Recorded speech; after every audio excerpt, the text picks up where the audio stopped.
لو بصينا على المناظر اللي على جدران المعابد والمقابر هنلاقيها مرسومة بالمنظور الجانبي الأمامي. يعني ايه منظور جانبي أمامي؟ ناخد مثال، لو بصينا على الراجل اللي قدامنا هنلاقي رجله متقدمة خطوتين للأمام، وده بيدل على انه في وضع الحركة. رجله الاتنين مرسومة بالجنب وبنفس الحجم. لو بصينا فوق هنلاقي منطقة الجذع رجع تاني للمنظور الأمامي، وده ليه؟ عشان يظهر كتفه ودراعاته وايده وصوابعه. نيجي بقى على منطقة الرقبة ووشه هنلاقي رجع تاني للمنظور الجانبي، وده عشان يوضح ودانه وشعره وأنفه. ولو دققنا شوية هنلاقي العين مرسومة من المنظور الأمامي، والمصري القديم مزج ما بين المنظور الأمامي والجانبي، حتى كمان في أغطية الرأس والزينة عشان يوضح تفاصيل التاج ويظهر كل أجزاء الجسم والتفاصيل بشكل كامل. وطبعا لو جينا قارنا ما بين الرسومات اللي بتترسم دلوقتي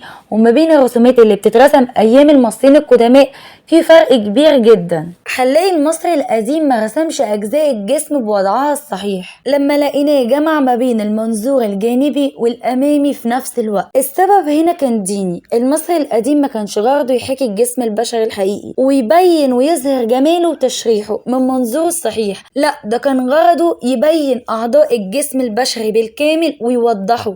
ليه بقى؟ عشان الروح تتعرف عليه في العالم الآخر من خلال المنظر اللي مرسوم، عشان لو حصل أي تلف أو سرقة للجثمان الروح تتعرف على المنظر اللي موجود وتبعث مرة تانية.